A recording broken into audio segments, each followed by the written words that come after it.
बिहार के मुंगेर में दुर्गा प्रतिमा का विसर्जन करने जा रहे लोगों पर पुलिस ने फायरिंग की थी या नहीं, इसका पूरा सच सामने आ गया है।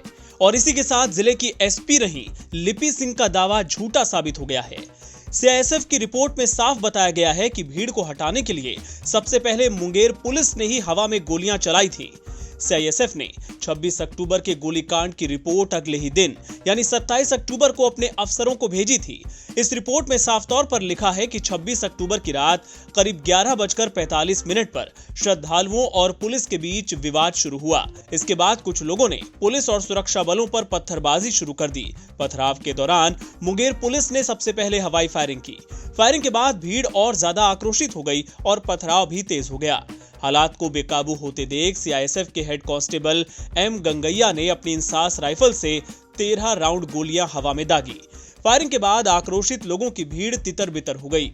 आपको बता दें कि एसपी लिपि सिंह ने 27 अक्टूबर को दावा किया था कि फायरिंग भीड़ में शामिल असामाजिक तत्वों की ओर से की गई थी, जिसमें एक युवक की मौत हो गई, वहीं कई लोग घायल हुए। कलेक्टर राजेश मीणा भी यही बात कह रहे थे, लेकिन सीआईएसएफ की रिपोर्ट में सिर्फ पथराव का जिक्र है। जाहिर है दोनों अफसरों के दावे झूठे साबित हो गए हैं। गौरतलब है कि चुनाव आयोग ने दोनों अफसरों को मुंगेर से हटा दिया है।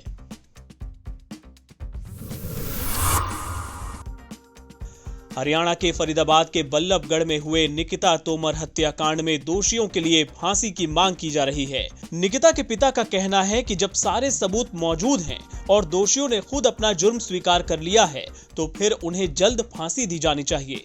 उन्होंने कहा कि सभी पार्टियां मिलकर ऐसा कानून बनाएं कि सबूत मौजूद होने पर आरोपियों को जल्द से जल्द सजा दी जाए। दोषियों को जल्दी से जल्दी फांसी दी जाए और इस केस का निपटारा किया जाए। भारत की न्यायपालिका पे मुझे पूरा विश्वास है, लेकिन डिपेंड ये करता है कि हमारे जो विभाग हैं ये जो इसको क्रियान्वित करेंगे वो किस तरह से करते हैं। और मैं तो ये कहता हूँ कि सीसी फुटेज सभी पूरे देश में क्लियर है। गन पाउडर मिल गया है और वो जो बंदूक रिवॉल्वर जो भी है वो बरामद कर लिया गया है। आरोपियों ने स्वीकार कर लिया है। तो अब इसमें केस चलने की गुंजाइश या सबूत देने की गुंजाइश या किसी की गवाही की गुंजाइश कहाँ रह गई है। मैं तो सभी जो हमारे देश की पार्टियां हैं, जो भी हैं, जितनी भी हैं, मैं तो सभी से ये हाथ जोड़ के विनती करना चाहता हूं कि कुछ ऐसा कानून बनाया जाए कि अगर एविडेंस पहले ही है तो उसको जल्दी से जल्दी फांसी की सजा दी जाए। देश की राजधानी दिल्ली में कोरोना और प्रदूषण की दोहरी मार पड़ रही है। एक तरफ कोरोना लगातार 2 दिनों से नए रिकॉर्ड बना रहा है, तो दूसरी ओर प्रदूषण पर भी रेड अलर्ट जैसी स्थिति पैदा हो गई है। राजधानी में गुरुवार को 5,739 नए कोरोना के केस सामने आने से नया रिकॉर्ड बन गया। इसके पहले बुधवार को दिल्ली में 5,673 नए कोविड मरीज सामने आए और तब ये चर्चा होने लगी कि क्या दिल्ली में कोरोना की तीसरी लहर चल पड़ी है। हालांकि स्वास्थ्य मंत्री सत्येंद्र जैन ने कहा कि तीसरी लहर की पुष्टि के लिए 1 सप्ताह तक कोरोना के ट्रेंड पर नजर रखनी होगी। अब जब दूसरे दिन भी रिकॉर्ड मामले सामने आए हैं, तो ये आशंका पैदा होने लगी है कि राजधानी में कोरोना की तीसरी लहर आ चुकी है। चिंता की बात यह है कि दिल्ली में प्रदूषण का स्तर भी नए रिकॉर्ड बना रहा है। शुक्रवार को पूरी दिल्ली में हवा जहरीली हो गई। एयर क्वालिटी इंडेक्स के आंकड़े डराने वाले हैं।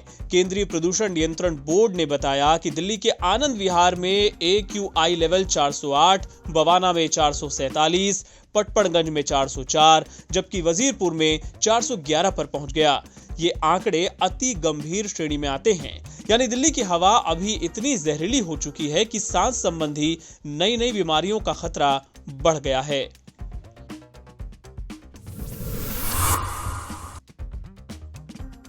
भारत में कोरोना के रोजाना मामलों की संख्या लगातार 50,000 से नीचे बनी हुई है। स्वास्थ्य मंत्रालय ने शुक्रवार सुबह जो आंकड़े जारी किए, उनके अनुसार पिछले 24 घंटे में कोरोना के 48,648 नए केस सामने आए।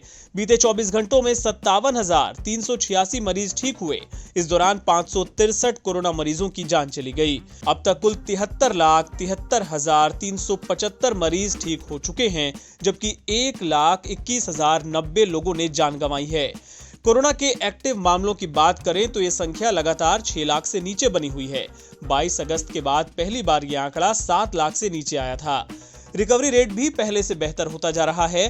फिलहाल ये मामूली बढ़ोतरी के बाद 91.15% पर पहुंच गया है, जबकि डेथ रेट 1.49% है। 29 अक्टूबर को 11,64,648 कोरोना सैंपल टेस्ट किए गए।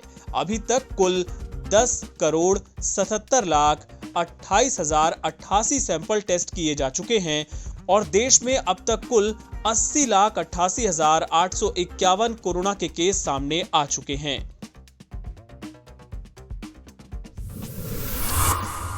शुक्रवार को शरद पूर्णिमा के मौके पर यूपी के प्रयागराज और वाराणसी में श्रद्धालुओं ने गंगा स्नान किया।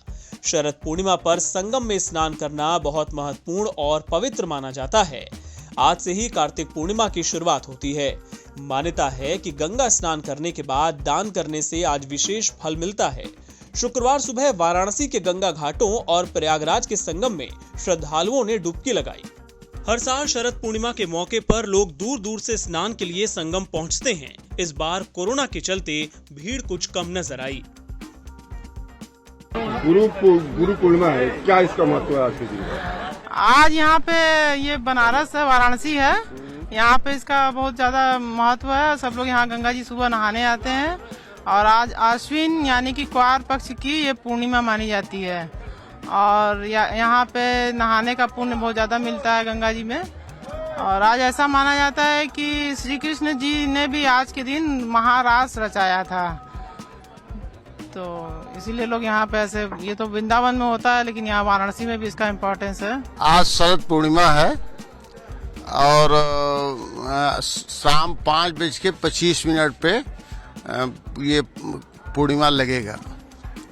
समझ रहे? महत्व है आज के दिन का बहुत ही अच्छा महत्व है और शाम को खीर बना के ऊपर रखा जाता है और सवेरे खाने से ही उसका जो है अमृत मिलता है।